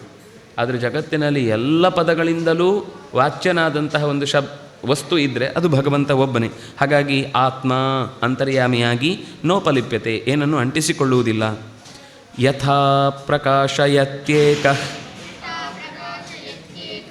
ಕೃತ್ಸ್ನಂ ಲೋಕಮಿಮಂ ರವಿಃ ಕ್ಷೇತ್ರಂ ಕ್ಷೇತ್ರೀ ತಥಾ ಕೃತ್ಸ್ನಂ ಪ್ರಕಾಶಯತಿ ಭಾರತ. ಇನ್ನೊಂದು ಉದಾಹರಣೆ ಕೊಡ್ತಾರೆ. ಒಬ್ಬ ಸೂರ್ಯ ಇದ್ದಾನೆ, 3 ಲೋಕಗಳನ್ನು ಬೆಳಗ್ತಾನೆ. ಹಾಗೆ ಒಬ್ಬ ಭಗವಂತ ಇದ್ದಾನೆ, ಪ್ರಕಾಶದ ಮೂಲಕವೇ ಇಡೀ 3 ಲೋಕಗಳನ್ನು ಬೆಳಗ್ತಾನೆ. ಸೂರ್ಯ ಪ್ರತಿಯೊಬ್ಬರ ಮನೆಗೆ ಬಂದು ಬೆಳಕು ಬೇರೆ ಬೇರೆ ಹಂಚಿ ಹೋಗಬೇಕಾಗಿಲ್ಲ. ಒಬ್ಬನೇ ಸೂರ್ಯನ ಕಿರಣಗಳು ಹೇಗೆ ಎಲ್ಲ ಕಡೆ ವ್ಯಾಪಿಸಿಕೊಂಡು ಯಥಾ ಏಕಃ ಇಮಂ ಲೋಕಂ ರವಿಹಿ ಪ್ರಕಾಶಯತಿ ಕೃತ್ಸ್ನಂ ಸಮಗ್ರ ಲೋಕವನ್ನು ಒಬ್ಬನೇ ಸೂರ್ಯನಿದ್ದು ಅದನ್ನು ಪ್ರಕಾಶಗೊಳಿಸ್ತಾನೆ. ಹಾಗೆ ಕ್ಷೇತ್ರೀ ಅನಿಸಿದಂತಹ ಭಗವಂತ, ಕ್ಷೇತ್ರೀ ಅಂದರೆ ಈ ಕ್ಷೇತ್ರದಲ್ಲಿ ಇದ್ದು, ಕ್ಷೇತ್ರಂ ಪ್ರಕಾಶಯತಿ. ಕ್ಷೇತ್ರ ಅಂದರೆ ಹಿಂದೆ ಹೇಳಿದರು ಒಂದಿಷ್ಟು ಲಕ್ಷಣಗಳಿಂದ ಕೂಡಿದ. ಮಹಾಭೂತಾನಿ ಅಹಂಕಾರ ಬುದ್ಧಿ ಅವ್ಯಕ್ತಮೇವ ಚ ಇಂದ್ರಿಯಾಣಿ ದಶೈಕಂಚ ಪಂಚಚೇಂದ್ರಿಯ ಗೋಚರಾಹ ಇಚ್ಛಾದ್ವೇಷ ಸುಖಂ ದುಃಖಂ ಸಂಘಾತಶ್ಚೇತನ ಧೃತಿ ಏತತ್ ಕ್ಷೇತ್ರಂ ಸಮಾಸೇನ ಸವಿಕಾರಮುದಾಹೃತಂ ಅಂತ ಹಿಂದೆ ಹೇಳಿದ. ಈ ಇಡೀ ಸ್ವರೂಪ ಸೇರಿ ಅಂದರೆ ಚೇತನ ಮತ್ತು ಜಡ ಇದೆರಡೂ ಸೇರಿದ ಸಮಗ್ರ ಪ್ರಪಂಚವನ್ನು ಕ್ಷೇತ್ರ ಅಂತ ಕರೆಯುವುದು. ಈ ಕ್ಷೇತ್ರದಲ್ಲಿ ನಾವು ಇದ್ದೇವೆ ಅಷ್ಟೇ, ತಿಳಿದಿದ್ದೇವೆ ಅಲ್ಲ, ಇದ್ದೇವೆ. ಇದರೊಳಗೆ ಏನೇನಿದೆ ಅಂತ ತಿಳಿದ ವೈದ್ಯನೂ ಕೂಡ ಕಟ್ಟು ಮಾಡಿದಾಗ ಏನು ಕಾಣಿಸ್ತೋ ಅಷ್ಟನ್ನಿದೆ ಅಂತ ಹೇಳ್ಬೋದು. ಪ್ರತಿಯೊಬ್ಬನಲ್ಲೂ ಪ್ರತಿಯೊಂದು ದೇಹದ ರಚನೆಯೂ ಏನೋ ಒಂದು ವೈವಿಧ್ಯದಿಂದ ಕೂಡಿಯೇ ಇರುತ್ತೆ. ಎಲ್ಲರದು ಒಂದೇ ಥರ ಅದರ ಸ್ವರೂಪವನ್ನು ಅರ್ಥ ಮಾಡಿಕೊಳ್ಳಿಕ್ಕೆ ಸಾಧ್ಯ ಇಲ್ಲ. ಮತ್ತು ಎಷ್ಟೇ ಆದರೂ ಅವನಿಗೆ ತೊಂದರೆ ಆದಾಗ ಮತ್ತೊಬ್ಬನ ಹತ್ರ ಹೋಗ್ತಾನೆ ಅವನು, ಡಾಕ್ಟ್ರೇ ನೋಡಿ ಏನೋ ಆಗಿದೆ ಅಂತ. ಅವನು ಮದ್ದು ಕಾಸ್ಟ್ಲಿ ಅನಿಸುತ್ತೆ, ಅವನು ಪಕ್ಕದನ್ನು ಕಮ್ಮಿ ಇದ್ದವನ ಹತ್ರ ಹೋಗ್ತಾನೆ, ಪ್ರಿಸ್ಕ್ರೈಬ್ ಬರ್ಕೊಡಿ ಅಂತ. ಅಂದರೆ ಈ ದೇಹದಲ್ಲಿ ಇರುವುದು ದೊಡ್ಡ ಸಂಗತಿ ಅಲ್ಲ, ತಿಳಿದಿರುವುದು ದೊಡ್ಡ ಸಂಗತಿ. ಹಾಗಾದರೆ ಈ ಕ್ಷೇತ್ರದ ನಿಜವಾದ ತಿಳುವಳಿಕಸ್ಥ ಭಗವಂತ ಹೇಗೆ ಸೂರ್ಯ ಪ್ರಕಾಶದಿಂದಾಗಿ ಇಡೀ ಲೋಕವನ್ನು ಬೆಳಗ್ತಾನೋ ಹಾಗೆ ಕ್ಷೇತ್ರಿ ಎನಿಸಿದಂತಹ ಭಗವಂತ ಸೂರ್ಯನಂತೆ ಈ ಇಡೀ ಸಂಸಾರದ ಎಲ್ಲವನ್ನೂ ಕೂಡ ಬೆಳಕು, ಜ್ಞಾನದ ಬೆಳಕಿನಿಂದ ಬೆಳಗುತ್ತಾನೆ. ಅದರಿಂದಾಗಿ ಪ್ರಕಾಶಯತಿ ಕೃತ್ಸ್ನಂ ತಥಾ ಕ್ಷೇತ್ರಂ ಕ್ಷೇತ್ರಿ ಯಥಾ ರವಿ ತಥಾ ಕೃತ್ಸ್ನಂ ಪ್ರಕಾಶಯತಿ. ಹೇಗೆ ರವಿಯೋ ಹಾಗೆ ಭಗವಂತನು ಕೂಡ ಇಡೀ ಜಗತ್ತನ್ನು ಪ್ರಕಾಶಗೊಳಿಸ್ತಾನೆ. ಪ್ರಕಾಶಗೊಳಿಸುವುದು, ತಾನೂ ತಿಳಿಯುವುದು. ಈಗ ದೀಪವನ್ನು ಪರಿಚಯ ಮಾಡಲಿಕ್ಕೆ ಮತ್ತೊಂದು ದೀಪ ಬೇಕಾ? ಅದು ದೀಪ ಅಂತ ಅಂದರೆ ಪ್ರಕಾಶ ಅನ್ನೋದರ ಸ್ವಭಾವ ಏನು ಅಂದರೆ ತನ್ನನ್ನು ತಾನು ತಿಳಿದಿದೆ, ಮತ್ತು ಇನ್ನೊಂದನ್ನು ಕೂಡ ನೋಡಿ ಇಲ್ಲಿ ಈ ವಸ್ತು ಇದೆ ಅಂತ, ಅಂದರೆ ತಾನು ಇಲ್ಲಿ ಇದ್ದೇನೆ ಅಂತ ತನ್ನ ಬೆಳಕಿನಿಂದಲೇ ತೋರಿಸಿಕೊಡುತ್ತೆ. ಸೂರ್ಯನನ್ನು ತೋರಿಸ್ಲಿಕ್ಕೆ ಮತ್ತೆ ಟಾರ್ಚ್ ಬೇಕಾ? ಬೇಡ. ಹಾಗೆ ಭಗವಂತನನ್ನು ತನಗೆ ಅರ್ಥ ಮಾಡಿಕೊಳ್ಳಿಕ್ಕೆ ಇನ್ನೊಂದು ದೀಪ ಬೇಡ ಅವನಿಗೆ. ಅವನ ಬಗ್ಗೆ ಅವನಿಗೆ ಗೊತ್ತಿದೆ. ದೀಪ ಬೇರೆಯದಕ್ಕಿಂತ ಬೇರೆ ಆಗಿದೆ ಅಂತ ತಾನೇ ತೋರಿಸಿಕೊಳ್ಳುತ್ತೆ. ಹಾಗೆ ಭಗವಂತ ತನಗಿಂತ ಈ ಎಲ್ಲ ಜಗತ್ತಿನಿಗಿಂತ ತಾನು ಬೇರೆ ಅಂತ ಅದಕ್ಕೆ ಗೊತ್ತಿದೆ, ಮತ್ತು ಬೇರೆಯವರಿಗೂ ಆ ವಿಷಯವನ್ನು ಗೊತ್ತುಪಡಿಸುವ ಶಕ್ತಿ ಅದಕ್ಕಿದೆ. ಹಾಗಾಗಿ ಅದು ಪ್ರಕಾಶಯತಿ, ಉಳಿದವರಿಗೆ ಜ್ಞಾನವನ್ನು ನೀಡುತ್ತೆ. ತಾನು ಸ್ವತಃ ತನ್ನ ಜ್ಞಾನದಿಂದ ಕೂಡಿಕೊಂಡಿದೆ ಮತ್ತು ಉಳಿದವರನ್ನು ಕೂಡ ಜ್ಞಾನದಲ್ಲಿ ಕೂಡಿಸುತ್ತೆ. ಹಾಗಾಗಿ ಯಥಾ ಏಕಃ ರವಿಃ ಇದಂ ಕೃತ್ಸ್ನಂ ಜಗತ್ ಪ್ರಕಾಶಯತಿ ತಥಾ ಏಕಃ ಆತ್ಮ ಕ್ಷೇತ್ರಿ ಕ್ಷೇತ್ರಂ ಇದಂ ಸರ್ವಂ ಪ್ರಕಾಶಯತಿ ಅಂತ ಹೇಳಿದರು. ಕ್ಷೇತ್ರಕ್ಷೇತ್ರಜ್ಞಯೋರೇವಂ ಅಂತರಂ ಜ್ಞಾನಚಕ್ಷುಷಾ ಭೂತಪ್ರಕೃತಿಮೋಕ್ಷಂಚ ಯೇ ವಿದುರು ಯಾಂತಿ ತೇ ಪರಂ. ಈಗ ಎರಡು ವಿಷಯ, ಒಂದು ಕ್ಷೇತ್ರ, ಒಂದು ಕ್ಷೇತ್ರಜ್ಞ. ಕ್ಷೇತ್ರ ಅಂದರೆ ಸಮಗ್ರ ಜಗತ್ತು, ಚೇತನಮಯವಾದ ಪ್ರಕೃತಿ ಮತ್ತು ಜಡ ಪ್ರಕೃತಿ ಎಲ್ಲ ಸೇರಿ ಕ್ಷೇತ್ರ. ಈ ಕ್ಷೇತ್ರಜ್ಞ ಇದನ್ನು ನಡೆಸುವವನು, ಇದನ್ನು ತಿಳಿದವನು. ಇದರ ಅಂತರವನ್ನು ಯಾರು ಸರಿಯಾಗಿ ಅರ್ಥ ಮಾಡಿಕೊಳ್ತಾನೋ ಒಂದೇ ಅಲ್ಲ ಅಂತಾಯಿತು. ಇದರ ನಡುವಿನ ಸರಿಯಾದ ಅಂತರ. ಕ್ಷೇತ್ರಜ್ಞಯೋ ಏವಂ ಅಂತರಂ ಯಹ ಜ್ಞಾನಚಕ್ಷುಷಾ. ಅದು ನೋಡುವಾಗ ಒಟ್ಟಿಗೆ ಕಾಣಿಸುತ್ತೆ. ಇಲ್ಲಿ ದೇವರು ಅಂತ ಬೇರೆ ಮಾಡಿ ನೋಡ್ಲಿಕ್ಕೆ ಬರುವುದಿಲ್ಲ. ಆದರೆ ಅದರ ಬೇರೆ ಮಾಡಿಕ್ಕೆ ನೋಡ್ಲಿಕ್ಕೆ ಬರಲಿಲ್ಲ ಅಂದ ತಕ್ಷಣ ಅದು ಒಂದೇ ಅಲ್ಲ. ಈ ಬೆಳಕು, ಇಲ್ಲಿರುವ ಗಾಳಿ, ಇಲ್ಲಿರುವ ಆಕಾಶ ಎಲ್ಲ ಒಟ್ಟೊಟ್ಟಿಗಿದೆ. ಈಗ ಇದೇ ಪ್ಲೇಸಲ್ಲಿ ಗಾಳಿನೂ ಇದೆ, ಆಕಾಶನೂ ಇದೆ, ಬೆಳಕು ಇದೆ, ಎಲ್ಲ ಒಂದೇನಾ? ಲೈಟ್ ಆಫ್ ಮಾಡಿದರೆ ಬೆಳಕು ಹೋಯಿತು, ಎಲ್ಲ ನಿರ್ವಾತಗೊಳಿಸಿದರೆ ಗಾಳಿ ಹೋಯಿತು. ಹಾಗೆ ಆದರೆ ಎಲ್ಲ ಬೇರೆ ಬೇರೆ ಅಂತ ಇಲ್ಲಿ ಬೈಫರ್ಕೇಟ್ ಮಾಡಲಿಕ್ಕೆ ನಮಗೊಂಚೂರು ಅವಕಾಶ ಇದೆ. ಬೆಳಕನ್ನು ಮರೆ ಮಾಡಿ ಬೇರೆ ಅಂತ ಗೊತ್ತಾಗ್ಬೋದು. ಆದರೆ ಭಗವಂತ ಹೇಗೆ ಅಂದರೆ ನೀರು ಹಾಲು ಬೆರೆತ ಹಾಗೆ ಬೇರ್ಪಡಿಸಲಿಕ್ಕೆ ಗೊತ್ತಾಗದಷ್ಟು ಒಂದಾಗಿ ಬಿಡುತ್ತೆ. ಆದರೆ ಅದರಲ್ಲಿ ಒಂದು ಹಂಸ ಅಂತ ಒಂದಿದೆ, ಅದು ಹಾಲು ಮಾತ್ರ ಕುಡಿದು ನೀರನ್ನು ಬಿಟ್ಟು ಹೋಗುತ್ತಂತೆ. ನಮಗೂ ಗೊತ್ತಿಲ್ಲ ಹಾಗೆ ಅಂತ ಒಂದು ಹೇಳ್ತಾರೆ. ಆದರೆ ಜ್ಞಾನಚಕ್ಷುಷ್ ಇದ್ದವನಿಗೆ ಅವನು ಹಂಸ. ಜ್ಞಾನಚಕ್ಷುಷ್ ಅನ್ನೋದೇ ಹಂಸ. ಎಲ್ಲವನ್ನು ಬಿಟ್ಟು ಜ್ಞಾನದ ದಾರಿಯಲ್ಲೇ ಜಗತ್ತನ್ನು ಕಾಣುವ ಪ್ರಯತ್ನ ಮಾಡುವವನಿಗೆ ಆಗ ಅವನಿಗೆ ಎರಡು ಬೇರೆ ಯಾಕೆ ಕಾಣುತ್ತೆ? ಜಡ ಬೇರೆ, ಈ ಚೇತನಗಳು ಬೇರೆ, ಪರಮಾತ್ಮ ಬೇರೆ. ಈ ಎರಡಕ್ಕೂ ಕೂಡ ಅಂತರ, ದೊಡ್ಡ ಗ್ಯಾಪ್ ಇದೆ ಅನ್ನೋದನ್ನು ಯಾರು ಜ್ಞಾನಚಕ್ಷುಸ್ಸಿನಿಂದ ಸರಿಯಾಗಿ ತಿಳ್ಕೊಳ್ತಾನೋ ಅವನು ಈ ಬಿಡುಗಡೆಗೆ ಕಾರಣವಾದ ಭೂತ ಪ್ರಕೃತಿ ಮೋಕ್ಷಂ, ಆಗ ಮಾತ್ರ ಬಿಡುಗಡೆ ಆಗುತ್ತೆ. ಭೂತ ಪ್ರಕೃತಿ ಮೋಕ್ಷಂಚ ಯೇ ವಿದುಹು ತೇ ಪರಂ ಯಾಂತಿ. ಯಾರು ಈ ಬಿಡುಗಡೆಗೆ ಕಾರಣವಾದ ಪ್ರಕೃತಿಯಿಂದ, ಜಡ ಪ್ರಕೃತಿಯಿಂದ ಮತ್ತು ಚೇತನ ಪ್ರಕೃತಿಯಿಂದ ಕ್ಷೇತ್ರಜ್ಞನೆನಿಸಿದ ಪರಮಾತ್ಮ ಬೇರೆಯಾಗಿದ್ದಾನೆ ಅಂತ ಯಾರು ತಿಳ್ಕೊಳ್ತಾನೋ ಅವನು ಈ ಜಡ ಪ್ರಕೃತಿ ಅದರ ಬಂಧನದಿಂದ ಬೇರೆ ಆಗ್ತಾನೆ. ಜೀವರಿಗೆ ಚೇತನ ಪ್ರಕೃತಿಯಿಂದ ಬೇರೆ, ಜಡಕ್ಕೂ ಕೂಡ ಜೀವದಿಂದ ಬೇರೆ, ಚೇತನ ಪ್ರಕೃತಿಗೂ ಪರಸ್ಪರ ಬೇರೆ ಬೇರೆ, ಚೇತನ ಪ್ರಕೃತಿ ಪರಮಾತ್ಮನಿಗಿಂತ ಬೇರೆ. ಹೀಗೆ ಎಲ್ಲವೂ ಬಂತಿದ್ರಲ್ಲಿ. ಕ್ಷೇತ್ರಜ್ಞ ಅಂತ ಹೇಳುವುದರ ಮೂಲಕ ಕ್ಷೇತ್ರ ಅಂದರೆ ಕ್ಷರಶ್ಚ ಅಕ್ಷರ ಏವಚ, ಕ್ಷರ ಸರ್ವಾಣಿ ಭೂತಾನಿ ಕೂಟಸ್ಥ ಅಕ್ಷರ ಉಚ್ಯತೆ. ಅಂದರೆ ಅದರಲ್ಲಿ ಮೂರು ಬಂತೀಗ, ಒಂದು ಚೇತನ ಪ್ರಕೃತಿ, ಒಂದು ಜಡ ಪ್ರಕೃತಿ. ಈ ಚೇತನ ಪ್ರಕೃತಿಯಲ್ಲಿ ಮತ್ತೆ ಜೀವಗಳ ಭೇದ ಬಂತು, ಜಡ ಪ್ರಕೃತಿಯಲ್ಲಿ ಜಡ ವ್ಯತ್ಯಾಸ ಬಂತು. ಇದು ಎರಡಕ್ಕೂ ಕೂಡ ಇದರಿಂದ ಬೇರೆ, ಅವುಗಳು ಎರಡು ಬೇರೆ, ಅವುಗಳಲ್ಲೇ ಬೇರೆ ಬೇರೆ, ಅವು ಎರಡು ಇದಕ್ಕಿಂತ ಬೇರೆ.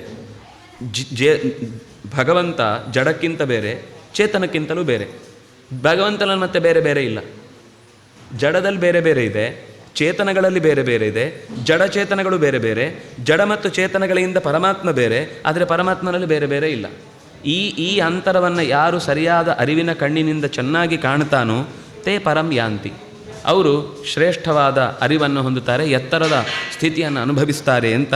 ಹೀಗೆ ಕೃಷ್ಣ ಇಷ್ಟು ಸ್ಪಷ್ಟವಾಗಿ ಒಂದು ಬದುಕಿನ ಎಲ್ಲ ಗೊಂದಲಗಳನ್ನು ಪರಿಹರಿಸಲಿಕ್ಕೆ ಅನುಕೂಲವಾಗುವ ಮಾತುಗಳನ್ನು ಹೇಳ್ತಾನೆ. ಅಂದರೆ ಇದು ಮೊದಲಿನಿಂದ ನಿರಂತರ ಮತ್ತೆ ಮತ್ತೆ ಅದರ ಮೆಲುಕು ಹಾಕಬೇಕು. ಒಂದು ಸರ್ತಿ ಓದಿದ ತಕ್ಷಣ ನಾನೆಲ್ಲ ಓದಿದಿರಿ, ಆದರೂ ಗೀತೆಯಿಂದ ನನಗೇನು ಲಾಭ ಆಗಲಿಲ್ಲ. ನೀವು ಗೀತೆ ಓದಿದ್ದು ತಿಳ್ಕೊಂಡದ್ದಲ್ಲ, ಓದೋದು ಬೇರೆ, ತಿಳ್ಕೊಳ್ಳೋದು ಬೇರೆ. ತಿಳ್ಕೊಳ್ಳಿಕ್ಕೆ ಪ್ರಯತ್ನ ಪಟ್ಟಾಗ, ತಿಳ್ಕೊಳ್ಳೋದು ಅಂತಂದರೆ ಪರೀಕ್ಷೆಗೆ ಓದೋದು ಅಂತ ಅಲ್ವೇ ಅಲ್ಲ. ಅಥವಾ ಯಾರೋ ಕೇಳ್ತಾರೆ, ಅವ್ರ ಹತ್ರ ಶ್ಲೋಕಕ್ಕೆ ಉತ್ತರ ಕೊಡಬೇಕು, ನಾನು ಬಾಯ್ಪಾಠ ಮಾಡಿ ರೆಕಾರ್ಡ್ ಮಾಡಬೇಕು ಅಂತಂದರೆ ಆಗಲೂ ಜ್ಞಾನ ಬರೋದಿಲ್ಲ. ಇವ್ರಿಗೆ ಗೀತೆ ಪೂರ್ತಿ ಬರುತ್ತೆ ಅಂತ. ಬರುತ್ತೆ ಅಷ್ಟೇ, ಟೇಪ್ ರೆಕಾರ್ಡರಿಗೆ ಬರುತ್ತೆ, ಓದ್ತಿದ್ರೆ ಎಲ್ಲ ಹೇಳುತ್ತದು. ನಾವು ಅದಕ್ಕಿಂತ ಬೇರೆ. ಯಾಕೆ ಅಂದರೆ ಟೇಪ್ ರೆಕಾರ್ಡರಿಗೆ ತಾನೇನು ಹೇಳ್ತಾನೆ ಅನ್ನೋದು ಗೊತ್ತಿಲ್ಲ. ನಾವು ಏನು ಹೇಳ್ತಾ ಇದ್ದೀವಿ ಅನ್ನೋದು ಗೊತ್ತಾದರೆ ಅದಕ್ಕಿಂತ ಬೇರೆ ನಾವು. ಆ ಬೇರೆ ಆಗೋದನ್ನು ತಿಳ್ಕೊಳ್ಳಿಕ್ಕೆ ತಿಳಿಬೇಕು. ಅದು ಬೇರೆಯಾಗಿದ್ದು ಗೊತ್ತಾಗೋದು ಯಾವಾಗ ಅಂದರೆ ಆ ಪ್ರತಿಯೊಂದು ವಾಕ್ಯವೂ ಕೂಡ ನಮಗೆ ಹೃದ್ಗತವಾಗಬೇಕು, ಆತ್ಮಸಾತ ಆಗಬೇಕು. ಅದು ಈ ಕ್ಷೇತ್ರಜ್ಞನ ನಡುವಿನ ಅಂತರದ ತಿಳುವಳಿಕೆಯಿಂದ ಬರುವಂಥದ್ದು ಅಂತ ಹೀಗೆ ಹೇಳ್ತಾರೆ. ಮುಂದೆ 14ನೇ ಅಧ್ಯಾಯ ಇನ್ನೂ ನಿನಗೆ ಉತ್ತಮವಾದ, ಇನ್ನಷ್ಟು ಮಹತ್ವವಾದ ಜ್ಞಾನಪೂರ್ವಕವಾದ ಸಂಗತಿಗಳನ್ನು ಹೇಳ್ತೇನೆ. ಈ ಜ್ಞಾನವನ್ನು ತಿಳಿದು ಮುನಿಗಳೆಲ್ಲ ಹೇಗೆ ಸಮಸ್ಯೆಯನ್ನು ಪರಿಹರಿಸಿಕೊಂಡು ಆಚೆಗೆ ತೆರಳಿದ್ರೋ ಅದೇ ತಿಳುವಳಿಕೆಯನ್ನು ನಾನು ನಿನಗೆ ಕೊಡ್ತೇನೆ ಅಂತ ಹೀಗೆ ಭಗವಂತ ಎಂಥ ಕಾರುಣ್ಯ. ಮತ್ತು ಉಪದೇಶಗಳ ನಮಗೆ ಈ ಹಿಂದಿದ್ದು ಜೀರ್ಣ ಆದರೆ ಮುಂದಿದ್ದು ಖುಷಿ ಅನಿಸುತ್ತೆ. ನಮಗೆ ಯಾಕೆ ಕೆಲವೊಮ್ಮೆ ಬೋರ್ ಅನಿಸುತ್ತೆ ಅಂದರೆ ಅದು ಹಿಂದಿದ್ದು ಅರ್ಥ ಆಗಿರೋದ್ರಿಂದಾಗಿ ಏನೋ ಹೇಳ್ತಾರೆ, ಅದೇ ಜ್ಞಾನ ಅಂತೆ, ಕ್ಷೇತ್ರ ಅಂತೆ, ಭಕ್ತಿ ಅಂತೆ, ವೈರಾಗ್ಯ ಅಂತೆ, ಅದಂತೆ ಇದಂತೆ, ಒಟ್ಟು ಏನೋ ಕಲಸು ಮೇಲೋಗರ ಮಾಡಿ ಆಚೆ ಈಚೆ ಮಾಡಿ ಹೆಸರು ಮಾತ್ರ ಬೇರೆ. ಇದಕ್ಕೆ ಹಾಕಿ ದೋಸೆ ಅಂತಾರೆ, ಈಚೆಗೆ ಹಾಕಿ ಇಡ್ಲಿ ಅಂತಾರೆ, ಇನ್ನೊಂದಕ್ಕೆ ಹಾಕಿ ಗುಂಡಿಟ್ಟು ಅದೇನೋ ಯಾವುದು ಗುಂಡು ಪಂಗಳ ಅಂತಾರೆ. ಇನ್ನೇನೋ ಒಂದು ವ್ಯತ್ಯಾಸ ಆಗುತ್ತೆ ಹೊರತು ಒಳಗಿನಿಂದ ಎಲ್ಲ ಒಂದೇ. ಅದಕ್ಕೆ ಹೇಳಿದ್ದು ನಾವೆಲ್ಲ ಒಂದೇ ಅಂತ ಹೀಗೇನೇನೋ ನಮ್ಮ ಅರಿವಿನ ಕೇಡುಗತನವನ್ನು ಶಾಸ್ತ್ರದಲ್ಲಿ ನಾವು ತೋರಿಸ್ಲಿಕ್ಕೆ ಪ್ರಯತ್ನ ಮಾಡುವಾಗ ಈ ದಡ್ಡತನಗಳು ಬರ್ತವೆ. ಆ ದಡ್ಡತನವನ್ನು ಕೃಷ್ಣ ನಮ್ಮಲ್ಲಿ ನಿಂತು ಪರಿಹರಿಸಿ ಆ ಅರಿವಿನ ಸಂತೋಷವನ್ನು, ತೃಪ್ತಿಯನ್ನು ಅನುಭವಿಸಂತೆ ಕೈ ಹಿಡಿದು ನಡೆಸಲಿ ಅಂತ ಕೇಳಿಕೊಳ್ತಾ ಶ್ರೀಕೃಷ್ಣಾರ್ಪಣಮಸ್ತು.